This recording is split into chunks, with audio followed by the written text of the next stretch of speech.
तो राधे राधे, कैसे हैं आप सब। मैं Kavita Tripathi Keshav creation family blog में आप लोगों का स्वागत करती हूँ।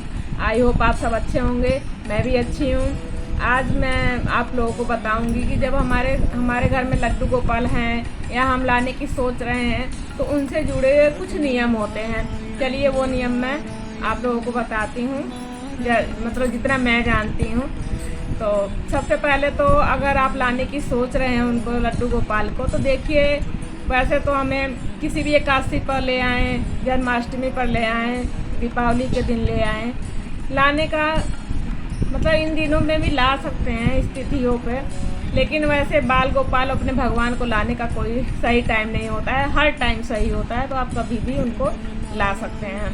और अगर आपके घर में है लड्डू गोपाल, सबसे पहले उनको मतलब अगर ठंड है तो हल्के गुनगुने पानी से स्नान कराइए। अगर गर्मी है तो नॉर्मल पानी से स्नान कराना चाहिए हमें। उसके बाद उनके लिए वस्त्र अच्छे ले आइए, चाहे बनाइए, उनको अच्छे वस्त्र पहनाइए। ज्वेलरी उनको अच्छे से उनका मतलब श्रृंगार हमारे लड्डू गोपाल को श्रृंगार बहुत ही ज़्यादा पसंद है, तो उनको अच्छे से सजाइए, मतलब लिपस्टिक लगाइए, बिंदी लगाइए, अच्छे कपड़े पहनाइए, मतलब ज्वेलरी अच्छे पहनाइए, हाथ में पहनाइए, कड़े पहनाइए। पहले उनका श्रृंगार अच्छे से कीजिए। हाँ, अगर ज़्यादा गर्मी पड़ रही है तब हमें इस बात का ध्यान रखना चाहिए कि हमें कॉटन की हल्की ड्रेस पहनानी चाहिए और श्रृंगार में हल्का श्रृंगार रखना चाहिए।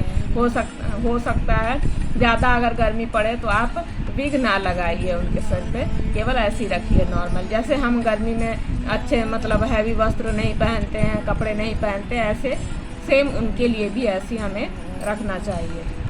अगली चीज़ है, अगर मान लीजिए हमारे घर लड्डू गोपाल हैं तो सबसे पहले उनके साथ हमें कोई रिश्ता ज़रूर बनाना चाहिए। आप कुछ भी रिश्ता बना सकते हैं, बेटा बना लीजिए, भाई बना लीजिए, मित्र बना लीजिए, सखा बना लीजिए, कुछ भी बना लीजिए, लेकिन एक रिश्ता हमें उनके साथ ज़रूर बनाना चाहिए। और रिश्ता बनाने के बाद उनको एक हमें नाम ज़रूर देना चाहिए। नाम कुछ भी दे सकते हैं, क्योंकि भगवान विष्णु जी के, कान्हा जी के, हमारे बिहारी जी के अनेक नाम हैं। उन्हीं नामों में से आप कुछ भी उनका नाम दे सकते हैं, उनका नाम। और जब वो हमारे घर आ जाएं, और अगर हैं तो हमें उनको अपने घर का मालिक बना देना चाहिए, समझ लेना चाहिए, और उनकी इजाज़त के बिना कोई भी कार्य हमें नहीं करना चाहिए। ये नियम हमें सारे नियमों में सर्वश्रेष्ठ नियम इसलिए है क्योंकि अगर उनकी इजाज़त से हम कोई काम करेंगे, मान लीजिए अगर हमारे घर में लड्डू गोपाल हैं और मैं अपना घर बनाने जा रही हूँ, चाहे मतलब कोई प्लॉट लेने जा रही हूँ, तो मैं कहूँगी हे बाल गोपाल, ये प्लॉट आपको लेना है, आपको खरीदना है, आपको ये मकान बनवाना है, तो वो कार्य तो कभी बीच में रुक ही नहीं सकता, उस कार्य को संपन्न होना ही होगा। तो इसलिए आप उनको घर का मालिक बना दीजिए और हर चीज़ एक चीज़ उनसे पूछ के कीजिए, तो उसमें कभी रुकावट तो आ ही नहीं सकती, कोई विघ्न आ ही नहीं सकता।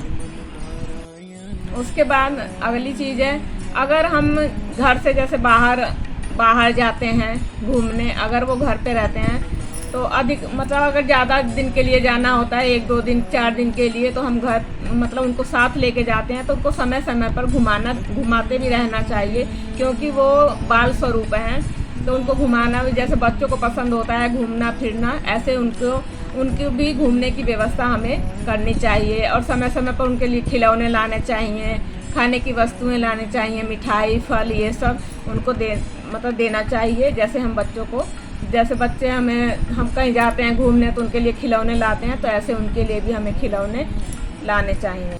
और उनके सोने की व्यवस्था हमें रखनी चाहिए कि सोने में, जैसे अगर मान लीजिए ठंड है तो उनको ठंड के कपड़े पहनाने चाहिए, और रात्रि को हो सके तो हल्के वस्त्र धारण कराइए, उन्हें कंबल ओढ़ा के सुलाइए। गर्मी है तो उन्हें हल्की कॉटन की चादर ओढ़ाइए।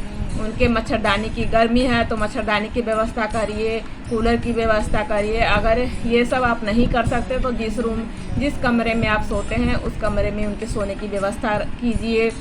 अगर ठंड है तो उनके लिए मतलब कंबल की व्यवस्था करिए। जब भी उनको स्नान कराने जाइए तो सबसे पहले अपने अपने मतलब आप स्नान कर लीजिए, उसके बाद ही उनको उठाना चाहिए, स्नान कराना चाहिए।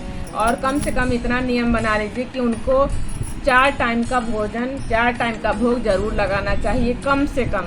देखिए ज़्यादा से ज़्यादा तो आप 8 बार लगा सकते हैं उनको भोग, लेकिन कम से कम आपको 4 बार उनको भोग देना चाहिए। और 4 टाइम दूध उन्हें ज़रूर देना चाहिए, क्योंकि वो बाल स्वरूप हैं और उनको दूध बहुत ही पसंद है। माखन मिश्री का भोग लगाइए, वो भी उनको बहुत पसंद है। उनको मतलब कोई भी चीज़ का भोग लगा सकते हैं, लेकिन मिठाइयों में जिस पे अर्चना चढ़ा हो, और गाजर और मूली का भोग नहीं लगा सकते, मसूर का भोग नहीं लगा सकते। तो और बाकी सब चीज़ों का आप भोग उनको लगा सकते हैं। मेरे द्वारा बताए गए कुछ लड्डू गोपाल, अपने बाल गोपाल के मतलब मैं ऐसे ही करती हूँ अपने लल्ला की देखभाल, और ये नियम कुछ बताए गए हैं। तो अगर आप लोगों को अच्छी लगी हो तो प्लीज़ मेरे चैनल को लाइक शेयर एंड सब्सक्राइब जरूर कीजिएगा। मिलते हैं नेक्स्ट वीडियो में। राधे राधे, जय श्री श्याम भक्तों।